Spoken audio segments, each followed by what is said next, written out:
मोकळं सोड, मला रिटर्न नाही येत ते. हॅलो रिटर्न आलं पाहिजे आवाज. हॅलो बाबा चष्मा वाटला बाबा थोडा असं बाजूला बाजूला साऊंड दिसत द्या. हा नाही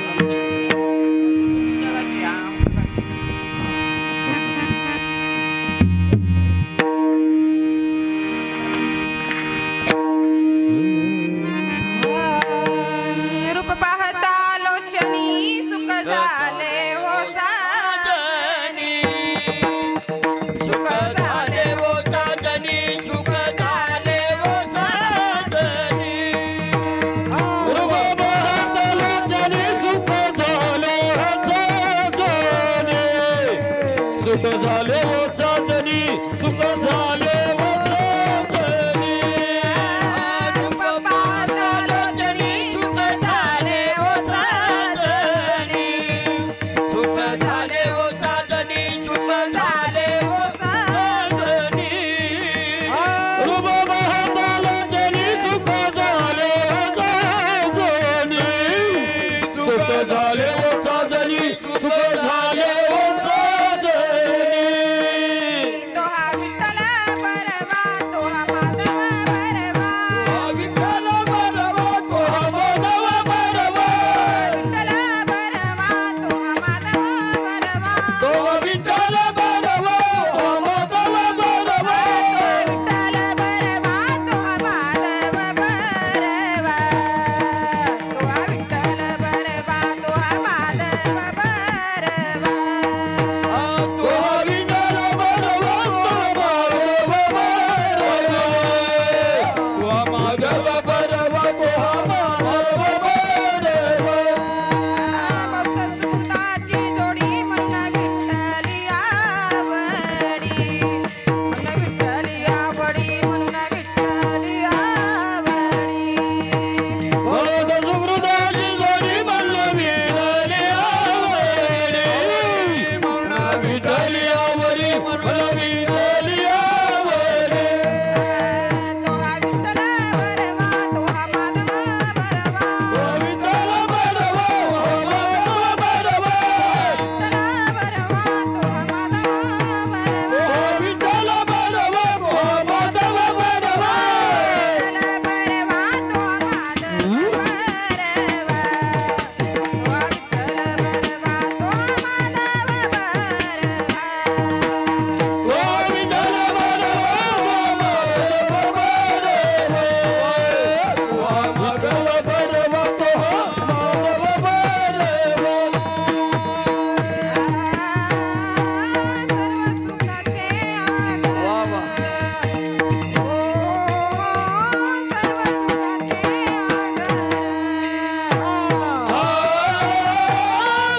सुखाचे आधार. सर्व सुखाचे आधारे,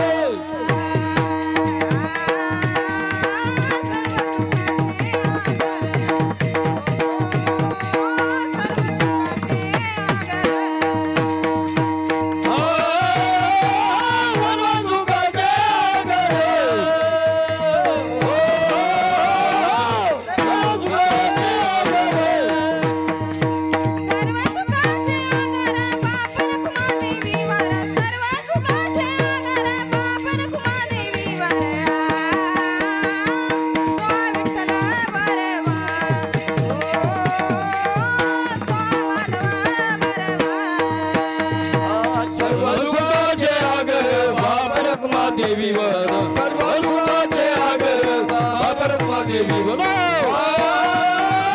तो विठ्ठल बरवा, ओ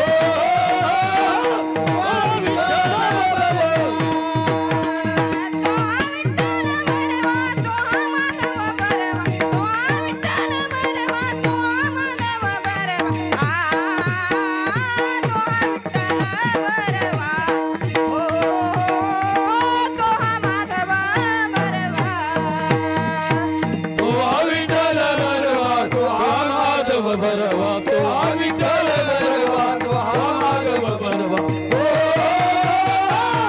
विठ्ठल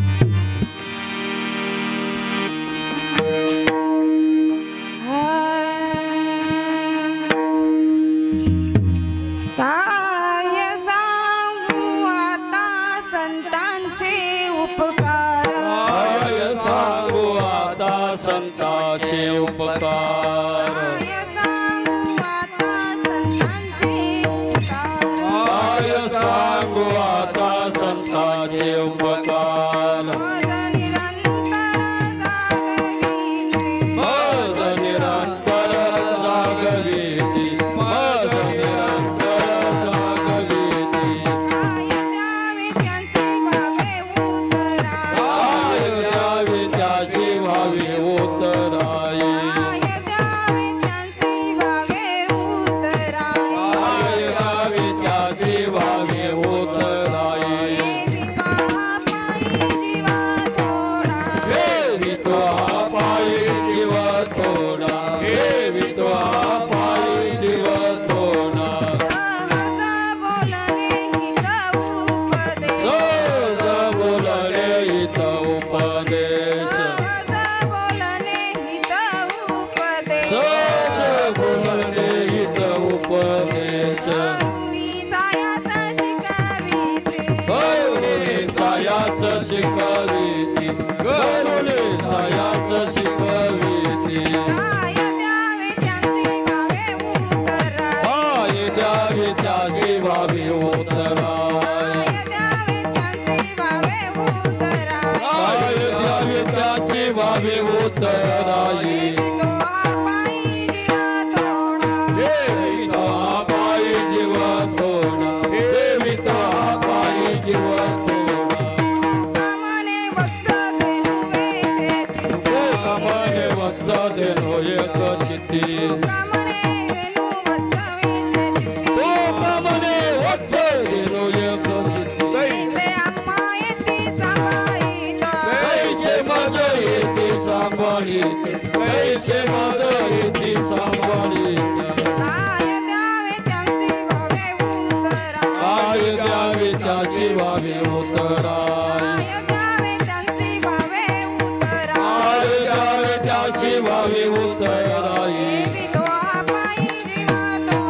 हे विका पायी जीवा थोडा हे वितो पायी जीव थोडा गोपाल कुमारी गोपाल कुमारी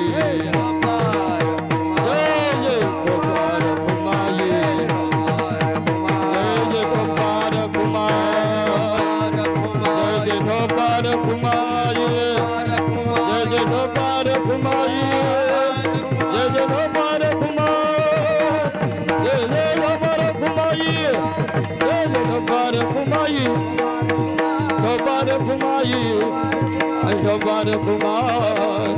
गोपाल कुमारी गोपाल कुमार गोपाल कुमारी गोपाल कुमारी गोपाल कुमारी छत्रपती शिवाजी महाराज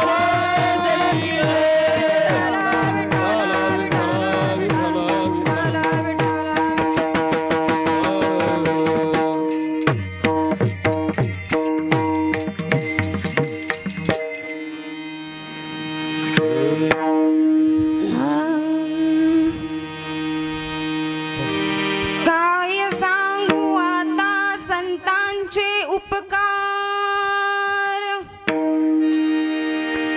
काय सांगू आता संतांचे उपकार मज निरंतर जाग सहज बोलणे हित उपदेश सहज बोलणे हित उपदेश करुणी सायास शिकवीते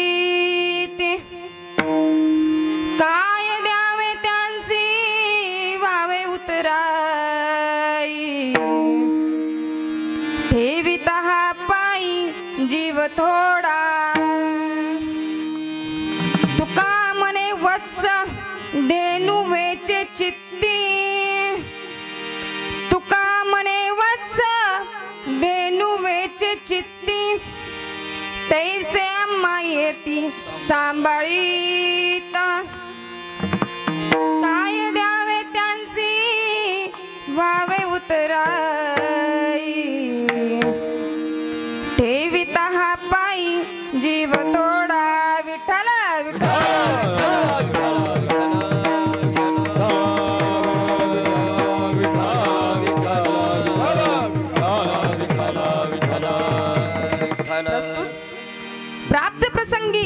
संकीर्तन सेवेकरता घेतलेला अभंग हा श्री संत श्रीमंत वैराग्याचे महापुतळे जगद्गुरु नम्रराय यांचा संतांविषयी कृतज्ञता व्यक्त करणारा अभंग आज तुम्हा संत माय बापांच्या सेवेकरता आणि भगवंताच्या सेवेकरता घेतलेला आहे. विठ्ठल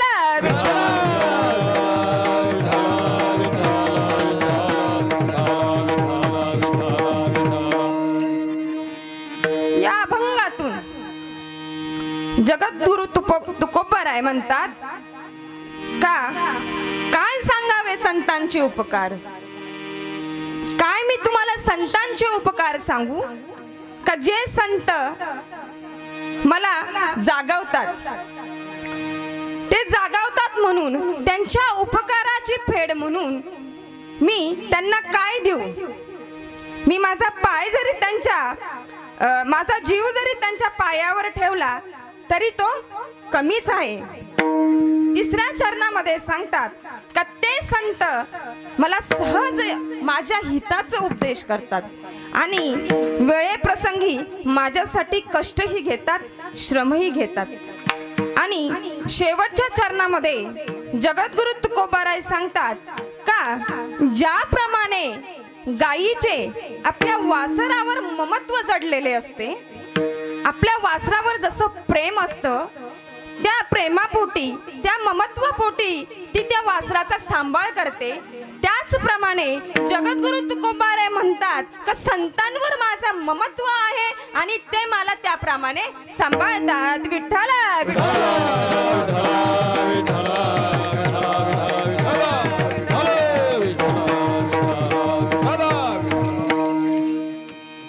सेवेला सुरुवात करण्यापूर्वी अल्पसा परिहार तो म्हणजे असा की श्री प्रभू रामचंद्रांच्या पदस्पर्शाने पावन झालेल्या या नाशिक नगरीमध्ये श्री क्षेत्र शिवाजीनगर आणि या शिवाजीनगरमध्ये श्री विठ्ठल व रुक्मिणी माता कॉलनी आणि या कॉलनीमध्ये असणाऱ्या श्री विठ्ठल रुक्मिणी माता मंदिराच्या प्रांगणामध्ये चालू असलेला हा अखंड हरिनाम सप्ताह वर्ष पहिलं म्हटलं तरी काही हरकत नाही.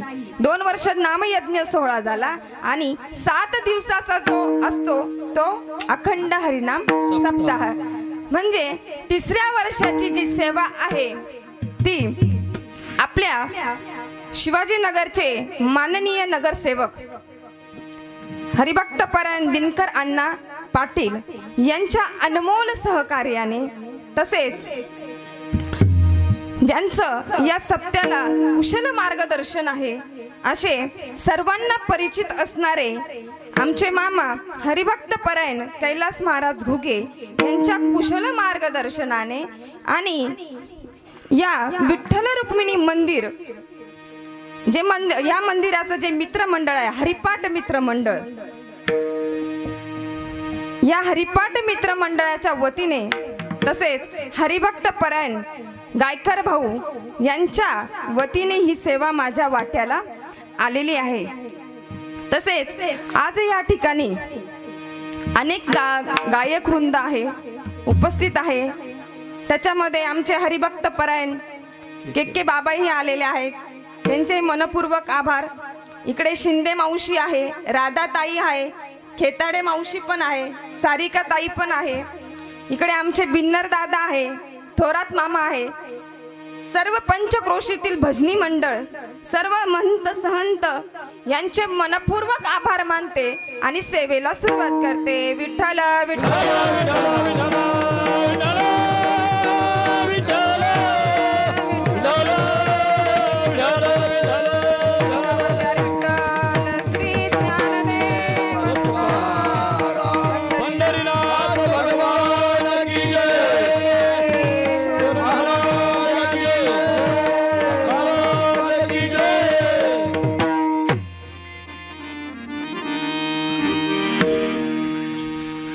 वक्रतुंड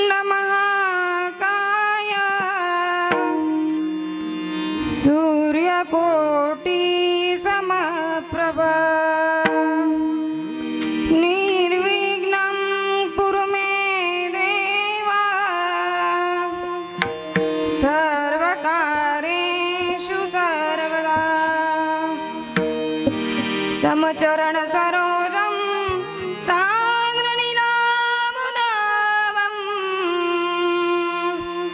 जगननीत पानिं मण्डनं मण्डनानं तरुण तुलसीमान कन्नरं कन्यनेत्रं सदैवरहासं विठ्ठलं चिन्तया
संतांची या त्यांच्या कृपादाने एकतेचा विस्तारू बाबाजी सद्गुरु दास तुका जयांची केली या स्मरण हो या सगळे विद्यांचे अधिकरण ते जीवन दुसरी चरण श्री गुरूंचे ते नमस्कार आता ओम नमो ज्ञानेश्वरा ओम नमो ज्ञानेश्वरा करुणा करा दयाळा तुमचा अनुग्रह लादलो पावन झालो चराचरी हाता हृदया फुले चौपाळुनिया भले वरी वैसवी पावले श्री गुरूंचे ते नमस्कार आता विठ्ठल विठ्ठल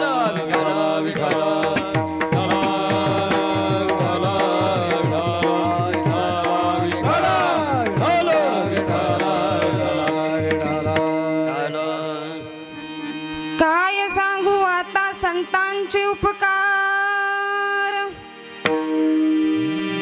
मज निरंतर जागवीती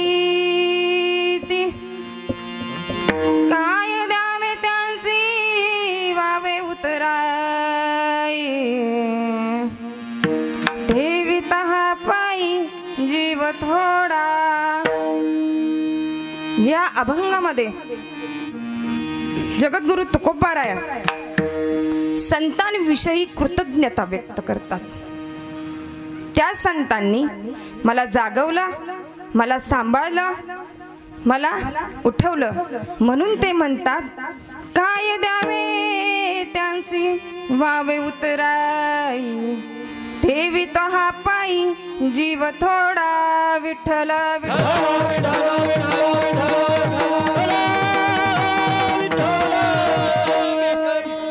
माय बाप हो शास्त्रामध्ये जर आपण विचार केला ना, अभ्यास केला, तर आपल्याला 2 प्रकारचे वर्ग दिसतात.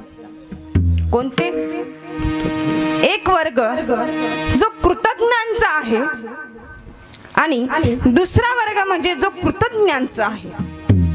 आता या 2 वर्गांमध्ये 3-4 मुद्दे पडतात. पहिला मुद्दा उपकारावर अपकार करणाऱ्यांचा. दुसरा मुद्दा अपकारावर अपकार करणाऱ्यांचा. आणि तिसरा मुद्दा अपकारावरही उपकार करणाऱ्यांचा आणि उपकारांवरही अपकार करणाऱ्यांचा. विठ्ठल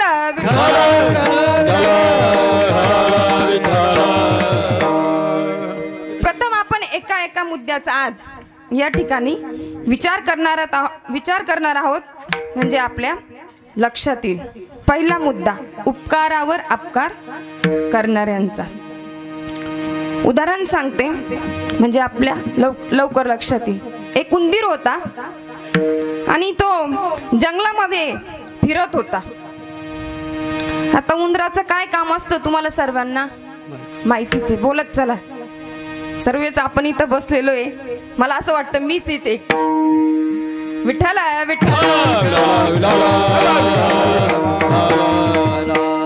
उंदीर होता. तो जंगलामध्ये फिरत होता आणि फिरता फिरता त्या उंदराच्या मागे एक मांजर लागलं. मांजर लागल्यानंतर तो उंदीर इतका पळू लागला, इतका धावू लागला. कशासाठी? आपला जीव वाचवण्यासाठी. पळता पळता एका साधू महाराजांच्या मांडीखाली तो जाऊन बसला.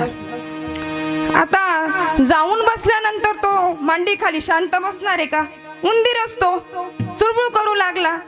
साधू महाराज समाधीतून बाहेर आले. बघितलं मांडीखाली उंदीर. साधू महाराज त्या उंदराला म्हणाले, का रे म्हणे, तुला दुसरी कुठं जागा सापडली नाही का? त्याने साधू महाराजांसमोर हात जोडले आणि साधू महाराजांना विनंती करू लागला, बाबा, माझ्या मागे मला खाण्यासाठी मांजर लागलेला आहे. कृपया करून तुम्ही माझे रक्षण करा. अशी त्या उंदराने त्या साधू महाराजांना प्रार्थना केली. काही घाबरू नको म्हणे, मांजरच पाठीमागं लागलंय ना, एक काम करतो मी, तू काही चिंता करू नको. साधू महाराजांनी कमंडलूतील पाणी आपल्या हातावर घेतलं आणि त्या उंदरावर शिंपडून म्हणाले, मांजराय भव. आता उंदराचं काय झालं? मांजर. लक्षात येतंय ना? दृष्टांत सांगते. उंदराचं काय झालं? मांजर. आता ते उंदीर रूपी मांजर झाल्यामुळे मस्त जंगलामध्ये इकडं तिकडं फिरू लागलं. आता मी मांजर झालो, मला कोणाचीच भीती नाही. आणि बरेच दिवस फिरता फिरता गेले आणि अचानक त्या उंदीर रूपी मांजरा माग कुत्र लागलं. आता पुन्हा तशीच गती. ते उंदीर रूपी मांजर पुढं, कुत्र माग. पुन्हा हे उंदीर रूपी मांजर साधू महाराजांकडे गेलं आणि साधू महाराजांना प्रार्थना करू लागलं, साधू महाराज, माझ्या मागे कुत्रा लागलाय, कृपया करून माझं रक्षण करा. पुन्हा साधू महाराज म्हणाले, तू काही चिंता करू नको. पुन्हा कमंडलूतील पाणी हातावर त्या मांजरावर शिंपडलं आणि म्हणाले, श्वानाय भव. आता मांजराचं काय झालं? कुत्र झालं. आता हा कुत्र झाल्यानंतर याला वाटलं, आता मला काही भीती नाही. म्हणजे आता पहिले काय लागलं, माझ्या मागे मांजर लागलं, मी मांजर झालो, आता पुन्हा कुत्रा झालो, आता मला कुणाची भीती नाही. परत पुन्हा सर्व कुत्र्यांसोबत ते कुत्र फिरू लागलं, मज्जा करू लागलं. असंच एक दिवस फिरत असताना त्या कुत्र्या माग आता वाघच लागला. वाघ लागल्यानंतर आता तुम्ही मला सांगा, आपल्या नाव घेतलं तर अंगाला काटा फुटतो, तेव्हा त्याच्या माग तर वाघ लागलेला आहे. ते कुत्र इतकं जोरात महाराजांकडे पळत गेलं आणि पुन्हा त्या महाराजांना विनंती करू लागलं का, साधू महाराज, माझ्या मागे आता डायरेक्ट वाघच लागलेला आहे, माझं लक्षण तुम्ही करा. साधू महाराज म्हणे, घाबरू नको. पुन्हा साधू महाराजांनी हातावर पाणी घेतलं, त्याच्या अंगावर शिंपडलं आणि म्हणे, व्याघ्राय भव. आता त्या उंदीर रूपी कुत्र्याचा काय झाला? वाघ झाला. आता तर वाघ झाल्यानंतर त्याला तर कसलीच चिंता राहिली नाही. नाही. जंगलाचा राजा वाघ, आता संपूर्ण जंगलावर माझीच सत्ता. मला ना उंदीर मांजर खाऊ शकत, ना कुत्र खाऊ शकत, ना कोणी काही करू शकत. मग एक दिवस त्या वाघाच्या मनात असा विचार आला का आता मला कोणी काही करू शकत नाही. नाही, पण ज्याने मला वाघ बनवलंय त्याची भीती मला आहे. म्हणून त्या वाघाने असं ठरवलं का साधू महाराजांनाच संपून टाकू. म्हणून तो वाघ त्या साधू महाराजांकडे गेला, मोठ्यांनी डरकळ्या फोडीत, लाल डोळे करीत, हाताने पंजा त्या साधू महाराजांच्या डोक्यावर टाकणार. तो साधू महाराज सावध झाले, हातात पाणी घेतलं, त्या वाघावर शिंपडलं आणि काय म्हणाले, विठ्ठला विठ्ठला.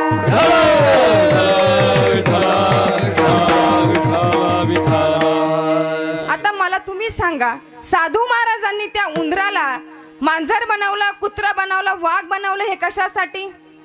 हे त्याचं संरक्षण व्हावं यासाठी. पण याने त्याचं काय केलं? त्या उपकाराची फेड याने कशाने केली? असा एक वर्ग आहे. विठ्ठला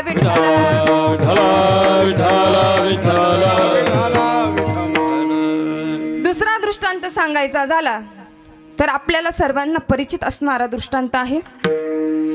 माय बाप हो, एका गावामध्ये एक अनाथ माणूस राहत होता आणि तो आपला त्या गावामध्ये लोकांचे काम करून उदरनिर्वाह करत होता.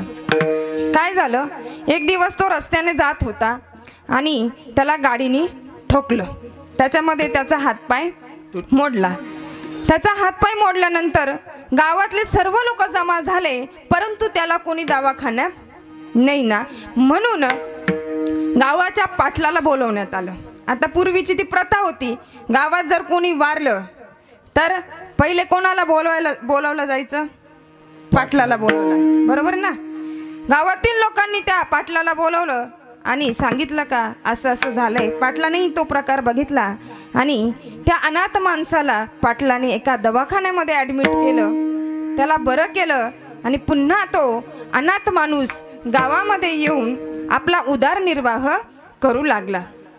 माय बाप हो, बरेच दिवस झाले पण हा अनाथ माणूस कोणतंच काम करत नव्हता. फक्त आपल्या पोटाला भाकर मिळेल एवढंच तो काय करायचा? काम करायचा. मग काही लोकांनी त्याला बघितलं, कायम तो शाळेवर बसलेला दिसायचा. येणारे जाणारे त्याला म्हणायचे, अरे काहीतरी काम कर, असा नुसता काय बसतो? नाहीतर निदान ज्या पाटलाने तुला बरं केलंय तो म्हातारा झालाय, निदान त्याच्या घरी जाऊन तरी तू त्याचं काहीतरी काम कर. असे बरेच लोक त्याला बोलू लागले. शेवटी हा एक दिवस कंटाळला. एक गृहस्थ त्याच्याकडे आला आणि म्हणू लागला, अरे नुसता बसू नको, तू काम कर. हा डायरेक्ट म्हणाला, अरे त्या पाटलाचा आधी ॲक्सिडेंट तर होऊ द्या. म्हणजे पाटलाने याला वाचवलं, म्हणजे याचे हातपाय रिपेअर केले. याच्यावर काय केलं पाटलाने? उपकार. आणि हा काय करतोय? त्याच्या ऍक्सिडेंट व्हायची वाट बघतोय. असा एक वर्ग आहे. विठ्ठला विठ्ठला.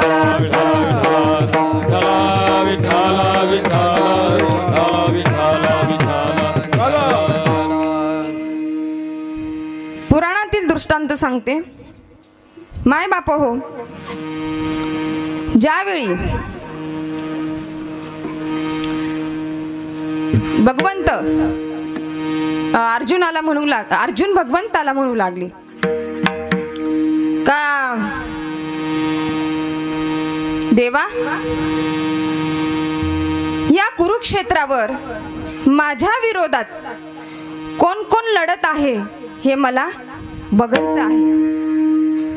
त्यावेळी भगवंताने विचार केला, जाऊ दे आता युद्ध सुरू होण्यापूर्वी आपण अर्जुनाची इच्छा पूर्ण करू. आणि भगवंत म्हणाले, चल तुला मी दाखवून देतो.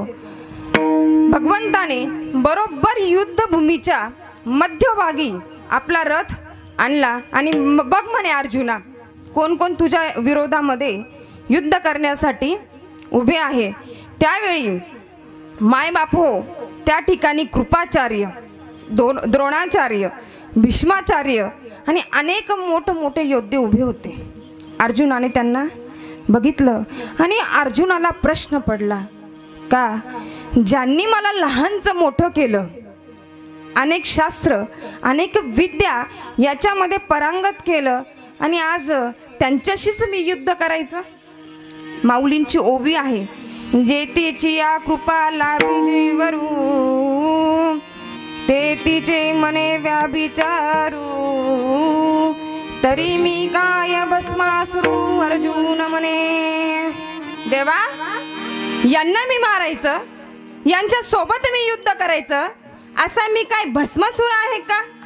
आता भस्मासूर कसा होता आपल्या सर्वांना माहिती आहे. काय झालं थोडक्यात सांगते.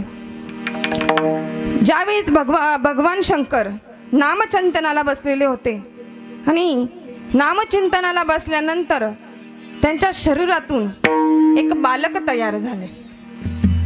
ते बालक तयार झाले, ते भगवान शंकरांसमोर हात जोडून बसलेलं होतं. ज्यावेळी भगवान शंकर समाधीतून बाहेर आले, त्यावेळी त्या बालकाला भगवान शंकरांनी बघितलं. बघितल्यानंतर आता याला काम काय द्यावं असा प्रश्न भगवान शंकरांना पडला, आणि म्हणून भगवान शंकरांनी त्याला चिताभस्म आणण्याचं काम दिलं. काय? चिताभस्म. जा म्हणे तू आजपासून चिताभस्म आणायचा. आणि तेव्हापासून त्या बालकाचं नाव काय पडलं? भस्मासूर. माय बापा हो, हा भस्मासूर दररोज जिथे कुठे चिता जळत असेल त्या ठिकाणी जायचा आणि चिताभस्म घेऊन यायचा.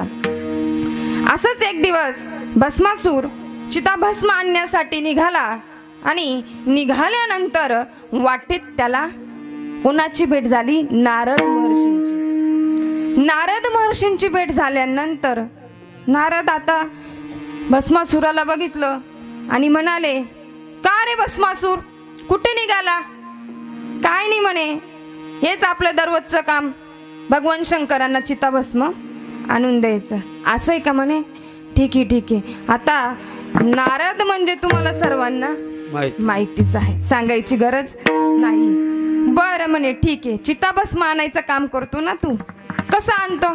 काय नाही म्हणे, ज्या ठिकाणी कुठे चिता जळत असेल ती शोधायची, तिथे जायचं, भस्म घ्यायचा आणि भगवान शंकरांना आणून द्यायचं. असं माझं दररोजचं काम. बरं बरं म्हणे ठीक आहे. मग एक काम कर ना म्हणे, तुला असं खूप फिरावं लागत असेल नाही का? हो म्हणे, मला खूप फिरावं लागतं. एक काम कर, भगवान शंकर भोळं दैवत आहे. कसं दैवत आहे? भोळं दैवत आहे, आणि ते वर देण्यास मागे पुढे बघत नाही. तू एक काम कर, त्यांच्याकडे जा, त्यांची विनंती कर का असा काहीतरी वर मला द्या का माझं चिताभस्म आणण्याचं काम सोपं होईल. असं नारदांनी त्या भस्मासुराला सांगितल्यानंतर भस्मासुराच्या ते डोक्यात आलं, आणि भस्मासूर त्या दिवशी चिताभस्म घेऊन भगवान शंकरांकडे गेले. चिताभस्म दिला आणि हात जोडून भगवान शंकरांना म्हणू लागले, देवा मला असं खूप फिरावं लागतं म्हणे, तुम्ही एक काम करा, असं काहीतरी वर द्या, त्या वराने माझं काम काय होईल? सोपं होईल. भगवान शंकर म्हणाले, ठीक आहे देतो तुला वर, पण माझी एक आट आहे. काय आट असेल बरं भगवान शंकरांची? तू ज्याच्या डोक्यावर हात ठेवशील ते कसे पाहिजे हे भगवान शंकर त्या भस्मासुराला सांगतात. का जे लोक आपल्या बायकांना दारू पिऊन मारत असतील अशांच्या डोक्यावर हात ठेवायचा. जे मुलं कॉलेजला जाऊन रिकामा पोरींच्या मागे गाड्या घेऊन फिरत असतील त्यांच्या डोक्यावर हात ठेवायचा. चांगल्या लोकांच्या डोक्यावर हात ठेवायचा नाही, पापीच लोकांच्या हात ठेवायचा. हे तू लक्षात ठेव. ठीक आहे म्हणे, देवा मला मान्य, भगवान तथास्तु म्हणले. जा म्हणे, आजपासून तू ज्याच्या डोक्यावर हात ठेवशील तो त्या क्षणी भस्म होईल. आता भस्मासूर पुन्हा चिताभस्म आणण्यासाठी निघाला. पुन्हा नारदाची भेट भस्मासुराला झाली. पुन्हा नारद म्हणाले, काय भस्मासूर, काय चाललं, बरं आहे ना? म्हणे, हो हो देवा, तुम्ही जी युक्ती सांगितली ना त्या प्रकारे माझा थोडाफार तरी लाभ झाला. ठीक आहे म्हणे. मग एक काम कर, आता तू भस्म आणण्याचं सोपं झालं, तू एक काम कर ना म्हणे, ज्याने तुला जे हे वर दिलंय त्याच्याच डोक्यावर तू हात ठेव आणि सुंदर असणारी पार्वती तिच्याशी लग्न कर असं सांगितल्यानंतर भस्मासुराने ते ऐकलं. भस्मासूर भगवान शंकराकडे गेला. भगवान शंकरांच्या डोक्यावर हात ठेवणार तितक्याच भगवान शंकरांनी पळ काढली. पळ काढल्यानंतर थेट विष्णू लोकांमध्ये भगवान विष्णूंकडे गेले. घडलेला प्रकार सांगितला आणि भगवान विष्णू म्हणाले, भगवान शंकर तुम्ही काही काळजी करू नका. भगवंताने मोहिनी रूप घेतलं आणि भगवान शंकराच्या आणि त्या भस्मासुराच्या मध्ये ते मोहिनी म्हणजे ती सुंदर स्त्री पळू लागली आणि पळाल्यानंतर ती त्या भस्मासुराने पाहिली. भस्मासुराने बघितल्यानंतर भस्मासूर तिच्याकडे गेला. थोडीशा गप्पा केल्या तिच्यासोबत आणि लग्नाची मागणी केली. ठीक आहे म्हणे, तुझ्याशी मी लग्न करते, पण माझी एक काय आहे, अट आहे. ज्या प्रकारे मी नृत्य करेल त्या प्रकारे तुला तसंच नृत्य करावं लागेल. भस्मासुराने ती अट मान्य केली आणि ती सुंदर स्त्री नाचू लागली. त्याप्रमाणे तो भस्मासूरही नाचू लागला. शेवट तिने आपल्या मस्तकावर असे हात ठेवले. भस्मासुरानेही त्याच्या डोक्यावर हात ठेवले आणि तिथेच मोहिनीच्या संगे भस्मासूर मेला. मोहिनीच्या संगे भस्मासूर मेला. मोहिनीच्या संगे भस्मासूर मेला. मोहिनीच्या संगे भस्मासूर मेला. वाली प्राण गेला राम माने.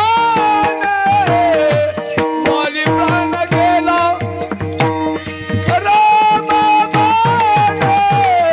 मोहिनीच्या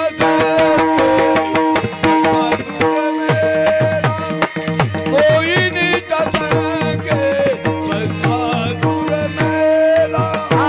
वाली प्राण गेला राम माने. वाली प्राण गेला राम माने. मोहिनीच्या संगे भस्मासूर मेला. मोहिनीच्या संगे भस्मासूर मेला.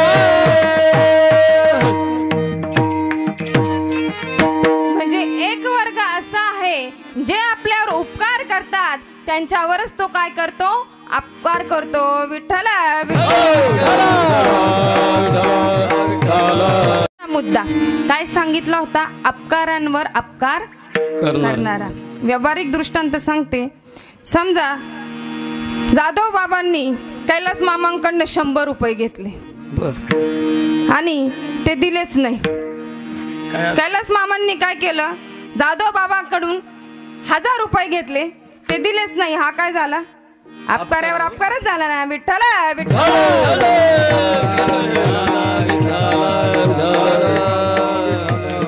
पुराणातील दृष्टांत सांगते. माय बाप हो, भगवंताने ज्यावेळेस 6वा अवतार घेतला.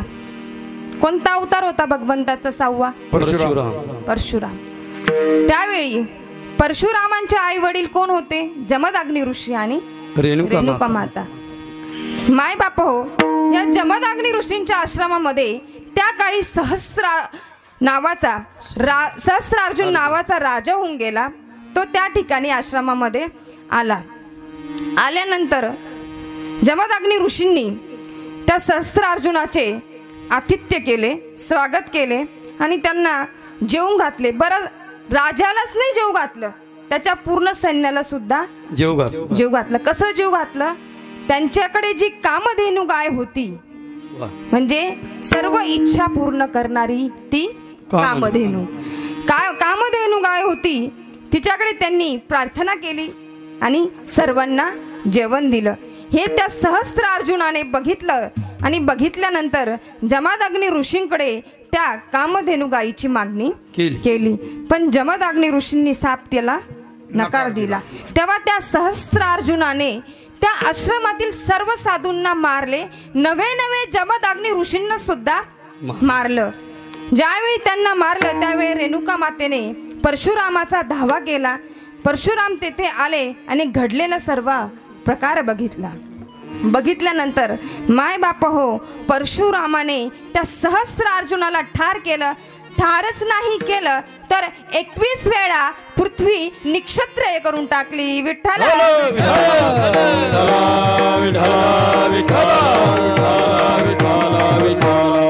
मग याला काय म्हणतात? अपकाराची फेड अपकाराने करणे, असा एक वर्ग आहे. आता पुढे उपकाराची फेड ही उपकाराने करणे. व्यावहारिक दृष्ट्या जर सांगायचं झालं तर बंडू पांडूला भेटल्यानंतर बंडूने पांडूला चहा पाजला. मग पांडूने दुसऱ्या वेळेस त्याला काय केलं असेल बरं, घरी नेला आणि जेवू घातला. हा काय झाला? उपकारावर उपकार. विठ्ठल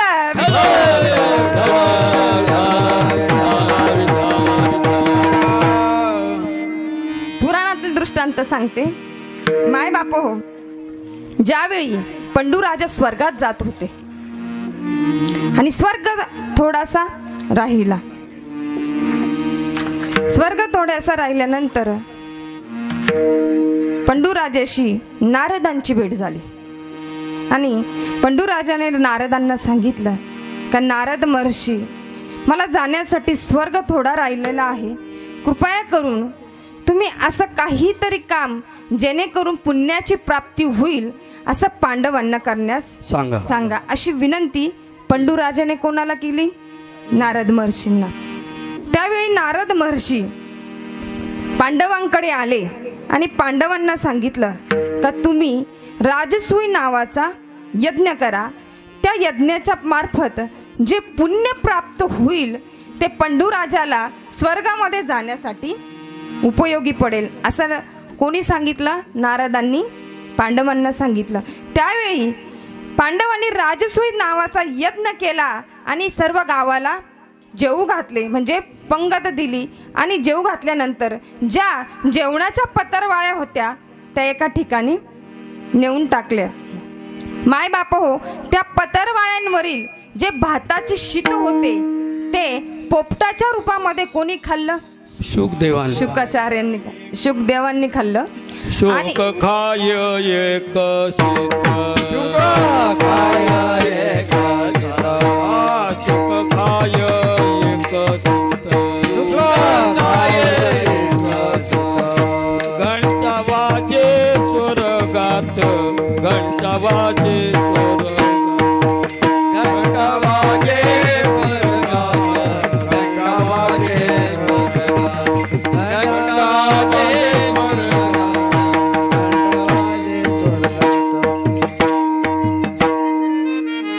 शुकदेवांनी खाल्लं आणि त्याच्या बदल्यात परीक्षित राजाला काय सांगितलं?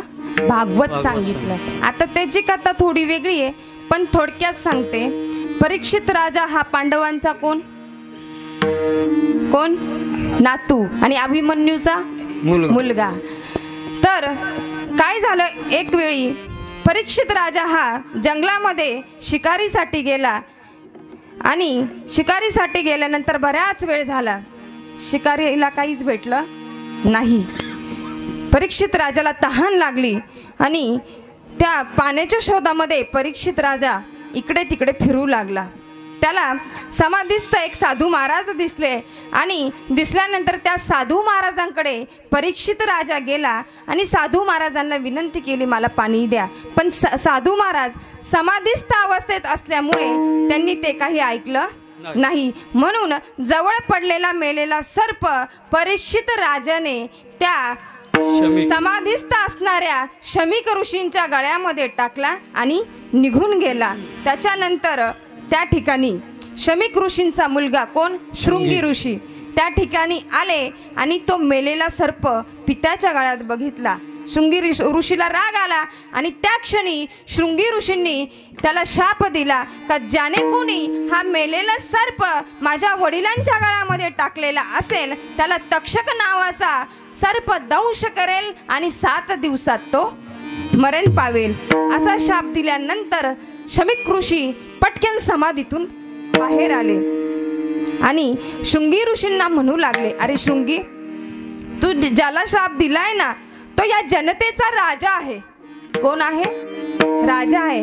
अरे तो मेल्यानंतर जनतेचं रक्षण कोण करणार? तू एक काम कर, तुझा शाप मागे घे, परीक्षित राजाला काहीतरी उशाप दे.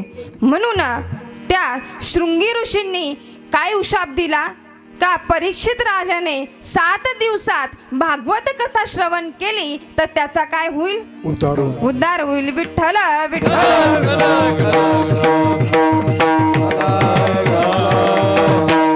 त्यावेळी राजा परीक्षिती तरला भूपती, राजा परीक्षिती तरला भूपती,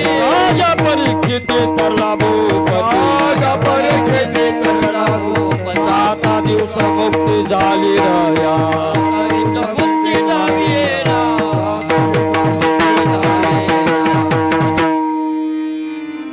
त्यावेळी पोपटाच्या रूपात असणाऱ्या शुकदेवांनी त्या परीक्षित राजाला भागवत कथा सांगितली आणि परीक्षित राजाचा काय झाला? उद्धार. का सांगितली? भाताचे शीत खाल्ले आणि भागवत सांगितलं. उपकाराची फेडी कशाने केली? उपकार. विठ्ठल विठ्ठल.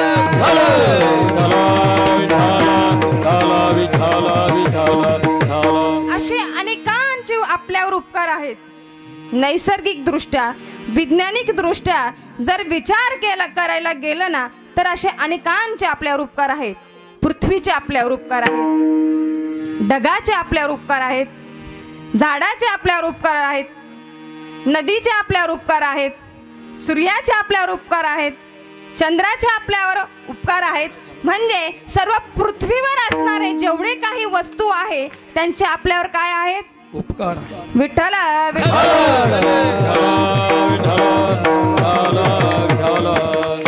पृथ्वीचे आपल्यावर काय उपकार आहेत? काय उपकार आहे पृथ्वीवर? आपण पृथ्वीवर राहतो ना. ज्या पृथ्वीवर आपण राहतो ती पृथ्वी आपला उदरनिर्वाह करते. आपण शाळेत शिकलोच आहे, मानवाच्या मूलभूत 3 गरजा अन्न, वस्त्र, निवारा ही कोण पूर्ण करते? विठ्ठल विठ्ठल.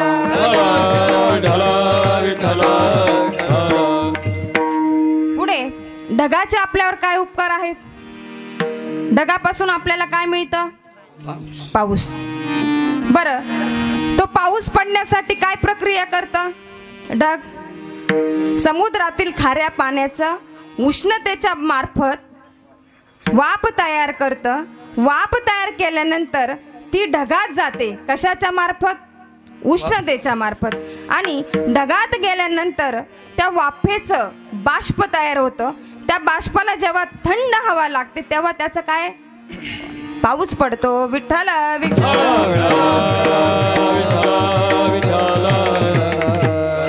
बरं, हा पाऊस आपल्याला असं वाटतं आपल्यासाठी पडतो, पण हा पाऊस कोणासाठी पडतो माहिती का? चातकासाठी.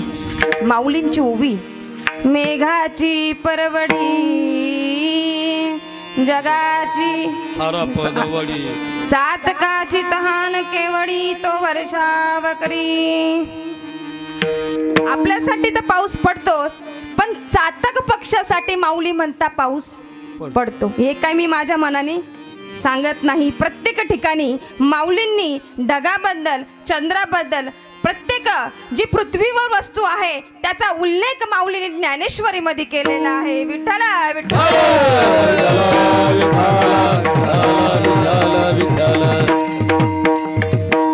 आता चंद्राचे आपल्यावर उपकार. कोजागिरी पौर्णिमेच्या दिवशी जो प्रकाश पडतो त्याला आपण काय म्हणतो? चंद्रामृत. चंद्रामृत, बरोबर. जे चंद्रामृत असतं ना ते प्रकाशाच्या मार्फत आपण जे खाली अन्न धान्य पिकवलेलं असतं त्याचा त्या प्रकाशाच्या मार्फत ते अन्न, तो प्रकाश, ते अमृत त्या अन्नामध्ये मिसळतं, त्यामध्ये उतरतं. म्हणून आज आपण काय आहे? जिवंत आहे. कशामुळे? चंद्र अमृत माधुर्य आणि चंद्रिका सरसी राया रंका तैसे सकळी का भुंता समू. माऊली म्हणतात का चंद्र अमृत हे सुद्धा कशासाठी पडता? चकोर पक्षासाठी, चातकासाठी.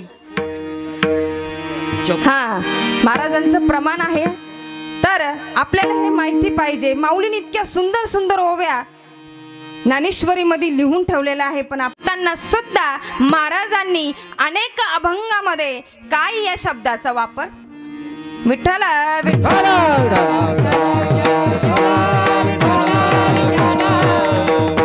देवाची महती सांगताना महाराज म्हणतात काय नो हे केले एका चिंतिता विठ्ठले. संतांची महती सांगताना महाराज प्रमाण सांगतात काय वर्णू आता ज्ञानोबाची ख्याती रेड्यामुखी वेद बोलविले.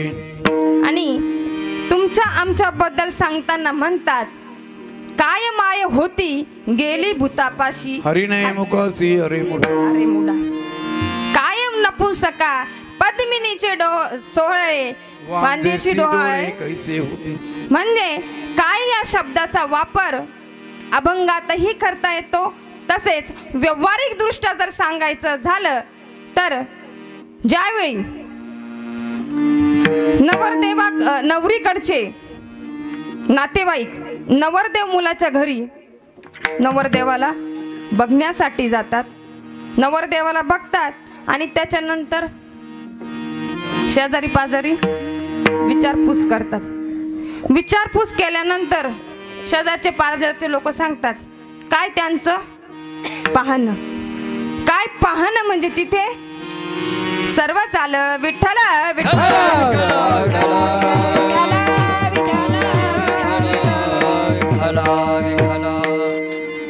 माय बाप हो, असे अनेक आपल्यावर संतांचे उपकार आहेत. आता माऊलींचे उपकार काय आहेत आपल्यावर?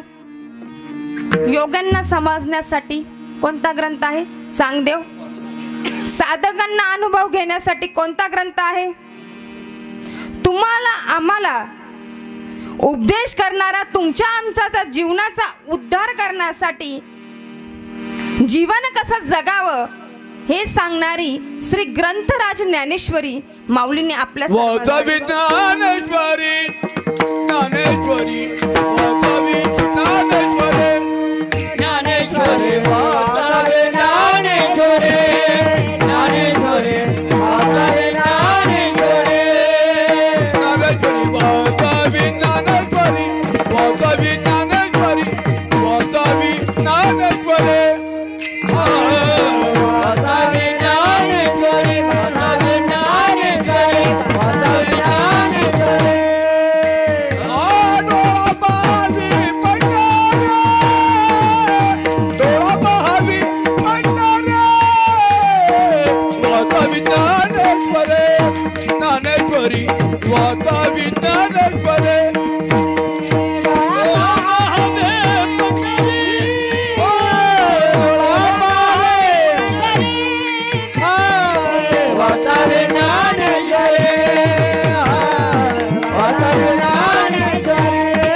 ज्ञानेश्वरी सारखा महान ग्रंथ माऊलींनी लिहून ठेवलाय.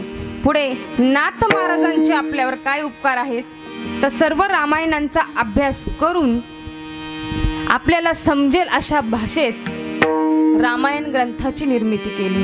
हरिपाटे, जोगवाये, भारुडे, रूपात्मक भारुडा आहे. तसेच नाथ महाराजांचा हरिपाठ सुद्धा. अनेक ग्रंथांची निर्मिती नाथ महाराजांनी आपल्यासाठी करून ठेवली आहे. नवे नवे आपण जे आज हरिनाम सप्त्यामध्ये करतो त्या भारुडाची सुरुवात सुद्धा नाथ महाराजांनी केलेली आहे. विठ्ठल विठ्ठल.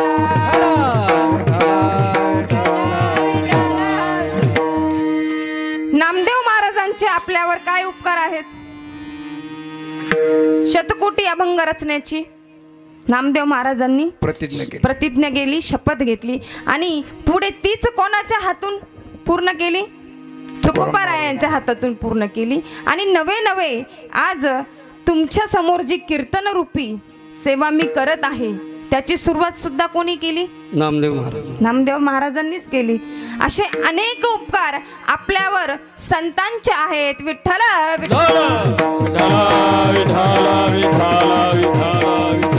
ते संत कधी जनाला जागवतात, ते संत कधी मनाला जागवतात, ते संत कधी देवाला जागवतात आणि तेच संत कधी तुम्हा आम्हाला जागवतात. जगजोगी जगजोगी जागे जाग बोलती, जगजोगी जगजोगी जागे जाग बोलती.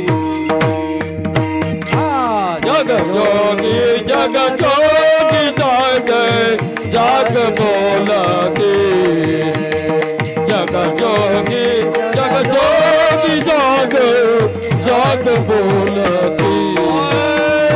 जागता जगदेव राखा काही भाव, जागता जगदेव राखा काही भाव. पूजा पत्र आई फल पुष्प तोय, पूजा पत्र आई फल पुष्प तोय. बहुता दिवसा फेरा आला या नगरा, तुका मागे दान माझे आनंद. जगजोगी जगजोगी जाग जाग बोलती, जगजोगी जगजोगी जाग जाग बोलती. तुम्हा आम्हाला जागा करताना संत काय म्हणतात? जगजोगी जगजोगी जाग जाग बोलती, जागता जगदेवा राखा काही भाव. जगजोगी जगजोगी जाग जाग बोलती. पुढे जनाला जागवताना उठा जागे वारे आता, उठा जागे वारे आता. रण करा पंढरीनाथा, रण करा पंढरीनाथा. आज चरणी ठेवा माता विविता जन्माचा, आज चरणी ठेवा माता सुखविव्यथा जन्माचा, आज चरणी ठेवा माता सुखविव्यथा जन्माचा. तेच संत देवांना जागा करण्यासाठी उठा पांडुरंगाचा दर्शन द्या सगळा, दर्शन द्या सगळा. उठा पांडुरंग प्रभत समय पातला, समय पातला. वैष्णवांचा मेळा, वैष्णवांचा मेळा गंगा पाणी नाचला. समय प्रभत समय पातला, प्रभात समय पातला. वैष्णवांचा मेळा, वैष्णवांचा मेळा गंगा पाणी नाचला. उठा पांडुरंगा प्रभात समय पातला. वैष्णवांचा मेळा गरुडी पारी दाटला, वैष्णवांचा मेळा गरुडी पारी दाटला. वैकुंठापासूनी पर्यंत सुरवरनाच्या दाटी उभे जोडोनी हात, सुरवरनाच्या दाटी उभे जोडोनी हात. तेच संत कधी मनाला जागवतात. कशाला जागवतात? मनाला जागवतात. कसं जागवतात? मना सज्जना भक्ती पंथेची जावे, तरी श्री हरी पाविजे तो स्वभावे. जनी निंद्यते सर्व सोडून द्यावे, जनी वंद्यते सर्व भावे करावे, प्रभाते मनी राम चिंतित जाव, पुढे वैखरी राम आधी वदावा, सदाचार हा थोर सांडून येतो, जनी तोचितो मानवी धन्य होतो, विठ्ठला विठ्ठला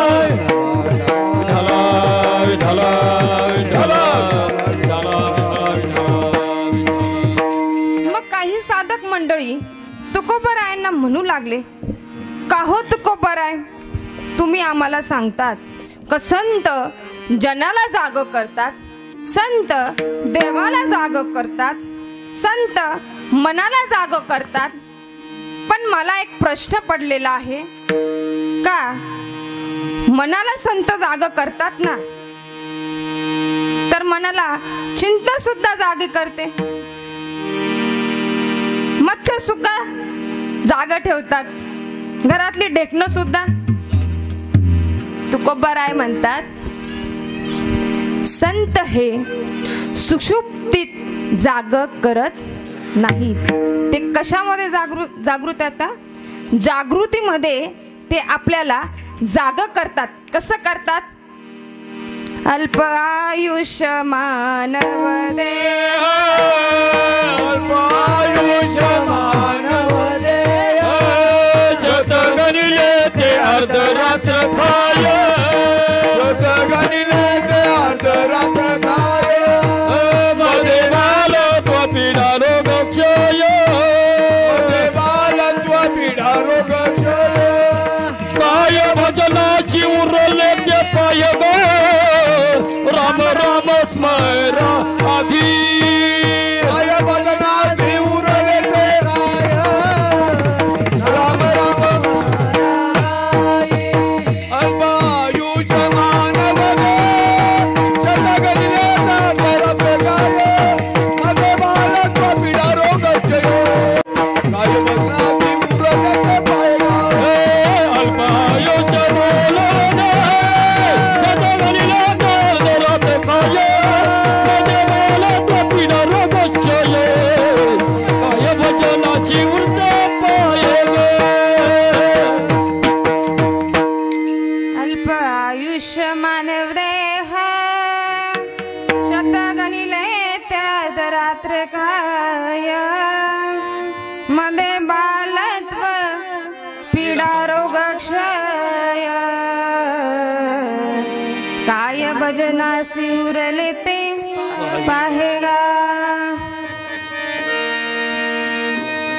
जगद्गुरु तुकोबाराय म्हणतात का एकतर माणसाला आयुष्य आधीच कमी आहे आणि त्या कमी असणाऱ्या आयुष्यामध्ये अर्धा वेळ बालपणात, अर्धा वेळ तारुण्यपणात, अर्धा वेळ आजारपणात, मग भजनासाठी वेळ उरतो का आपल्याला? कारण या देहाचा काही भरोसा आहे का? क्षणभंगूर नाही बरवाचा, वारे सावध तोडा मायाचा, वारे सावध तोडा मायाचा, काही न चले मग गळा पडेल फासा, काही न चले मग गळा पडेल फासा, पुढे हुशार तोड हाय सग, राम राम स्मरा आधी, हुशार तोड हाय राम राम स्मरा आधी. क्षणभंगूर सुद्धा क्षणाचाही या देहाचा भरोसा नाही. म्हणून तुम्ही काय करा, सद्गुरूंना शरण जा. सद्गुरूंना शरण गेल्यानंतर आपल्या काय होतो, जीवनाचा उद्धार होतो. एका वाक्याचं सांगायचं झालं तर आध्यात्मिक दुःखाची निवृत्ती आणि परमानंद परमात्म्याची प्राप्ती आपल्याला सद्गुरूंना शरण गेल्यानंतर होत असते. सद्गुरू वाचोनी सापडे न सोय धरावे ते पाय. म्हणून तुम्ही काय करा, सद्गुरूंना शरण जा. असे अनेक उपकार या संतांचे आपल्यावर आहे. त्यांच्या पायावर जीव जरी दिला तरी तो कमीच आहे. महाराज अभंगाच्या दुसऱ्या चरणावर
भावे उतराई ठेवी तो हा पायी.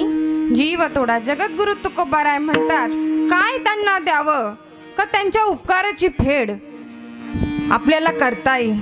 शक्य आहे का? जीव जरी त्यांच्या पायावर दिला तरी संतांच्या उपकाराची फेड आपण करू शकत नाही. दृष्टांत सांगते. ज्यावेळी प्रभू रामचंद्र वनवासाला निघाले, वनवासाला निघाल्यानंतर काही दिवस वनवासामध्ये गेले आणि प्रवास करत करत ते पंचवटीमध्ये म्हणजे आपल्या नाशिकमध्ये पंचवटीमध्ये आले आणि सीतामातेला हरणाचा मोह झाला आणि त्यावेळी रावणाने सीतामातेचं हरण केलं. माय बाप हो, प्रभू रामचंद्रांना त्यावेळी सीतामातेचा शोध घेण्यासाठी कोणी कोणी मदत केली होती? जामुवंत, सुग्रीव आणि वानरसेना आणि विशेष म्हणजे त्याच्यामध्ये हनुमंतराय. या सर्वांनी सीतामातेचा शोध घेण्यासाठी प्रभू रामचंद्रांना मदत केली आणि त्या मदतीने म्हणजे त्या उपकाराची फेड म्हणून ज्यावेळी प्रभू रामचंद्र सीतामाता हे अयोध्याला आले, अयोध्याला आल्यानंतर त्यांनी या सर्वांना अयोध्येला आमंत्रित केलं. कशासाठी? का यांनी जे आपल्यावर उपकार केलेले आहेत तर त्यांना काहीतरी भेटवस्तू आपण त्याच्या बदल्यात देऊ यासाठी. अयोध्येला सर्वांना आमंत्रित केल्यानंतर सीतामाते आणि प्रभू रामचंद्रांनी सर्वांना काही ना काही भेटवस्तू दिली, परंतु हनुमंतरायांना प्रभू रामचंद्रांनी काहीच भेट दिली त्यावेळी सीता माता प्रभू रामचंद्रांना म्हणू लागल्या का हे प्रभू, तुम्ही सर्व वानर सेनेला काही ना काही भेट दिली, पण हनुमंतरायांना तुम्ही काही भेट दिली नाही. भगवंत सीता मातेला म्हणू लागले, अगं मी माझे पंचप्राण जरी हनुमंतरायांसाठी दिले तरी त्यांच्या उपकाराची फेड ही माझ्याकडनं होणार. म्हणून सीता मातेने त्यांच्या गळ्यामधील जो नवरत्नांचा हार होता तो हनुमंतरायांना सप्रेम भेट दिला. माय बाप हो, हनुमंतरायांनी तो हार घेतला आणि एका बाजूला गेले. त्या हारामधला एक एक मणी हनुमंतराय फोडून पाहू लागले. सीता माता हनुमंतरायांजवळ आल्या आणि बघितलं का एवढा अमूल्य नवरत्नांचा हार मी हनुमंतरायांना भेट दिला आणि हनुमंतराय त्याचे एक एक मणी फोडून बघताय. का हो हनुमंतराय, काय बघताय या मनांमध्ये?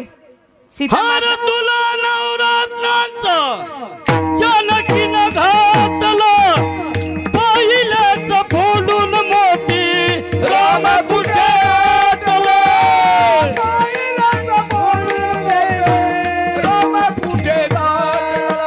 उगलोली आपली छाती दामिल प्रभू बघून एक मुखाने बोला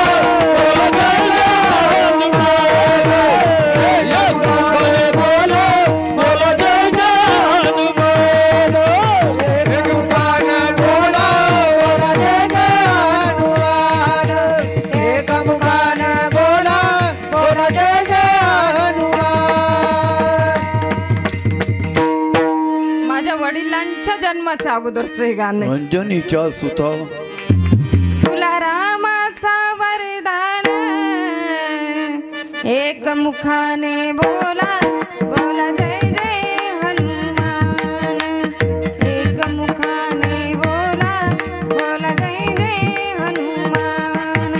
काय सुंदर दादा कोंडकेंनी त्या काळी हनुमंतरायांचं या गाण्यामध्ये वर्णन केलेलं आहे. माय बाप हो, ज्या वेळेस सीता माता त्या हनुमंतरायांना म्हणू लागली, अरे तू या मनांमध्ये तुझा राम शोधतोय, तुझ्या छातीमध्ये तरी राम आहे का? त्यावेळी माय बापा हो, दोन्ही हात हनुमंतरायांनी आपल्या छातीजवळ नेलं आणि छाती पाडून हनुमंतरायांनी प्रभू रामचंद्र आणि सीता मातेचं दर्शन लक्ष्मणासहित सीता मातेला करून दिलं. विठ्ठला विठ्ठल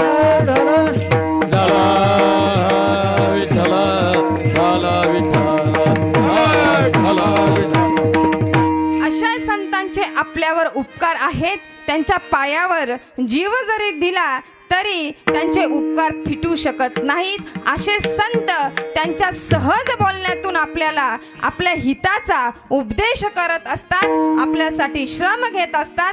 महाराज अभंगाच्या 3ऱ्या चरणात बोलणे हिता उपदेश, साज बोलणे हिता उपदेश, साज बोलणे हिता उपदेश, साज बोलणे हिता उपदेश, साज बोलणे हिता उपदेश, साज बोलणे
उपदेश करुणी सायाचं शिकविते. माय बाप हो, संत हे त्यांच्या सहज बोलण्यातून आपल्याला आपल्या हिताचं, आपल्याला उद्धाराचं, आपल्याला जे आवश्यक आहे जीवनासाठी ते हित, हित म्हणजे काय म्हणता येईल, उद्धार, असा उपदेश आपल्याला करत असतात. आणि तसे सायास म्हणजे श्रम, कष्ट, ते सुद्धा आपल्यासाठी ते घेत असतात. माय बाप हो, त्यांच्या सहज बोलण्यातून एक मला दृष्टांत आठवला म्हणून सांगते. जयपाल नावाचा राजा होता आणि त्या जयपाल राजाला अनेक मुली होत गेल्या. यावेळेस त्याने राणीला सांगितलं, तुला जर आता मुलगी झाली तर तिच्या सहित तुला ठार करून टाकल. असं सांगितल्यानंतर राणी फार घाबरून गेली. पण राणीची दासी हुशार होती. कर्मधर्म संयोगाने यावेळी पण राजाला मुलगीच झाली. माय बाप हो, ती जी दासी होती ना, तिने त्या राणीला सांगितलं का राणी साहेबा तुम्ही घाबरू नका, मुलगी झाली हे फक्त तुम्हाला आणि दुसरं कोणाला माहीत नाही. त्या दासीने राजवाड्यामध्ये मुलगा झाला असं सांगितलं आणि पुढे ती राजकन्या राजकुमाराच्या वेशामध्ये राहू लागली. का बरं? कारण राजाला काय सांगितलेलं होतं, मुलगा झालेला आहे. आणि बरेच दिवस गेल्यानंतर ती राजकन्या म्हणजे तो राजकुमार मोठा झाला आणि या राजाने शेजारीच राजाच्या मुलीसोबत या राजकन्येचा विवाह ठरला. राजकन्येचा विवाह कोणाशी? राजकन्येशी. हे ऐकून त्या राजकन्येला म्हणजे त्या राजकुमाराला फार टेन्शन आलं आणि तिने आत्महत्येचा निर्णय घेतला. माय बाप हो, ती राजकन्या आत्महत्या करण्यासाठी निघाली आणि जाता जाता तिला संतांची दिंडी दिसली म्हणून तिने विचार केला का आता आत्महत्या करायला त्याच्या आधी आपण काय करू, संतांचं दर्शन घेऊ. म्हणून ती राजकन्या संतांचं दर्शन घेण्यासाठी गेली, म्हणजे माऊलींचं दर्शनासाठी गेली. तिने माऊलींना साष्टांग प्रणाम केला आणि माऊली तिला म्हणाले, उठ मुला. काय म्हणाले? उठ. ती माऊली समोर रडू लागली. म्हणे महाराज मी मुलगा नाही, मी मुलगी आहे. माऊली म्हणे तुझं तू बघून जी हे निमेष मात्रे देह पालटे. स्त्रियाचा तो केला पुरुष उभा, स्त्रियाचा तो केला पुरुष उभा, स्त्रियाचा तो केला पुरुष उभा, स्त्रियाचा तो केला पुरुष उभा. जी निमिष मात्र देह पालटिला, निमिष मात्र देह पालटिला, निमिष मात्र देह पालटिला, निमिष मात्र देह पालटिला. स्त्रियाचा तो केला पुरुष उभा, स्त्रियाचा तो केला पुरुष उभा, स्त्रियाचा तो केला पुरुष उभा, स्त्रियाचा तो केला पुरुष उभा. माऊली सहज बोलले आणि स्त्रीचा पुरुष केला. असे अनेक संत सहज बोलले आणि त्यांनी आपल्या बोलण्यातून जगाला उपदेश केला. माय बाप हो, विसोबा खेचर सहज बोलले आणि नामदेवरायांना सगुण स्वरूपात असणाऱ्या परमात्म्याची निर्गुण रूपात ओळख करून दिली. नाथ महाराजांना जनार्दन स्वामींनी सहज उपदेश केला आणि दत्तात्रय प्रभूंचं दर्शन. अनेक सहज बोलण्यातून चमत्कार संतांनी आपल्याला दाखवून दिले. आणि नवे नाही तर एखादा साधक जर साधनेत अडकलेला असेल तर ते सद्गुरू, ते संत आपल्या हाताला धरतात, आपल्याला हात धरून बसवतात, त्या प्रकारची साधना आपल्याकडून करून घेतात. असे अनेक प्रकारचे श्रम हे संत आपल्यासाठी करून घेतात. विठ्ठल विठ्ठल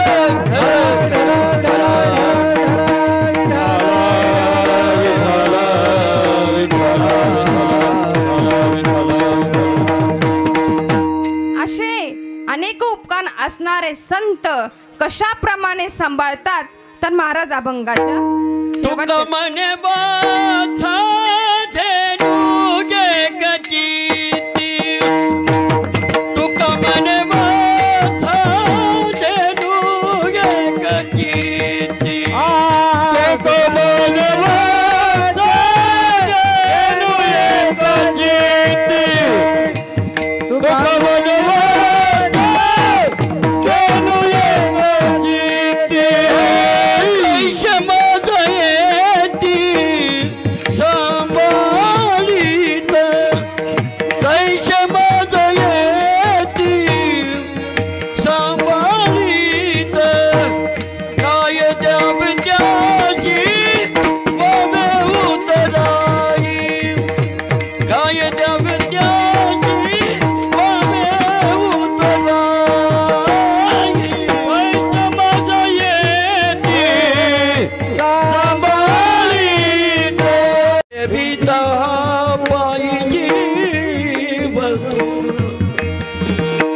ठेविता पायी जीव थोडा जीव थोडा जीव थोडा ठेविता पायी हे पायी जीव थोडा ठेवा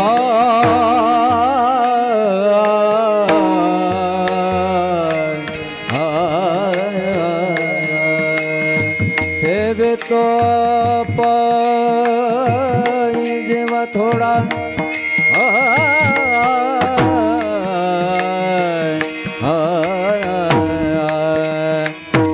ठेवी तो पाई जीव थोडा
थोडा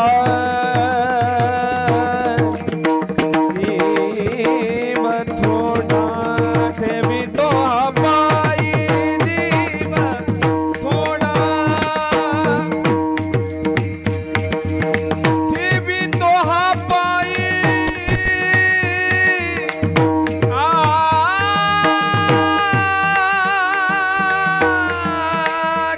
जीव थोडा ठेवितो हा पायी ठेवितो हा पायी जीव थोडा ठेवितो हा पायी जीव थोडा काय द्यावीचा जीव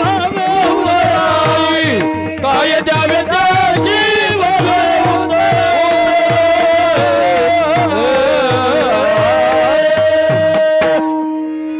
ज्या संतांनी आपल्याला सांभाळलं, ज्या संतांचे आपल्यावर उपकार आहेत, अशा संतांचं एकदा सर्वांनी वरती हात घ्या आणि टाळी वाजून भजन करा. विडोबा रखुमा जय विठोबा रखुमा.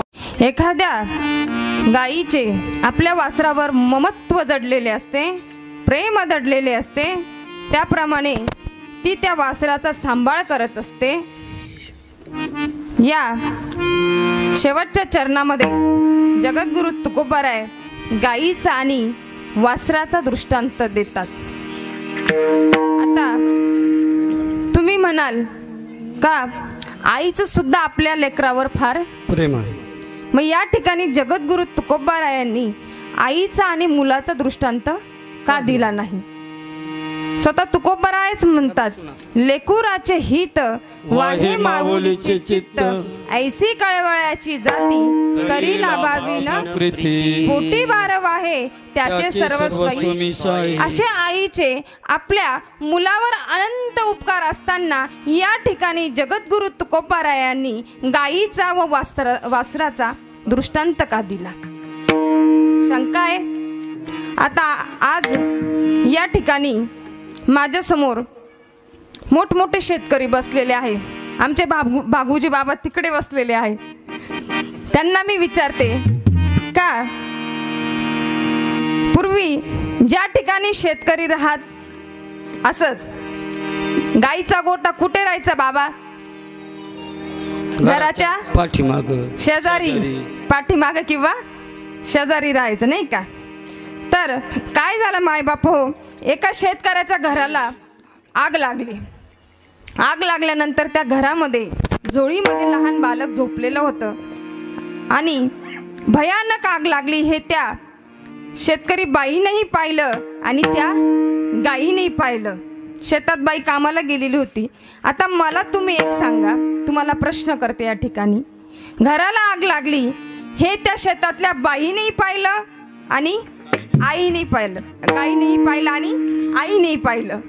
मग आई बाळाला जाऊन घरामधून झोळीतून काढून आणेल का गाय गोठ्यामध्ये जाऊन वासराला सोडून आणेल? काय करल? गाय गेली आणि वासराला गोठ्यामधून सोडून आणलं. म्हणजे ज्याप्रमाणे जगद्गुरु तुकोबाराय म्हणतात का गायीचं एवढं प्रेम आपल्या वासरावर जडलेलं असतं, जेवढं ममत्व हे गायीचे वासरावर असतं, त्याप्रमाणे संतांचे आपल्यावर प्रेम जडलेलं असतं, ममत्व जडलेलं असतं. आपल्याला आपली जवळ जी निज वस्तू आहे ना, ती सद्गुरू आपल्याला दाखवून देतात. कोणती निज वस्तू? नामदेव राया सांगतात, सद्गुरू नाही गे कृपा केली पूर्ण, सद्गुरू नाही गे कृपा केली पूर्ण, सद्गुरू नाही गे कृपा केली पूर्ण, सद्गुरू नाही गे कृपा केली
पूर्ण माझी मज दाविली निज वस्तू माझे मज सुख दावी येले डोळा दिदली प्रेम कळा.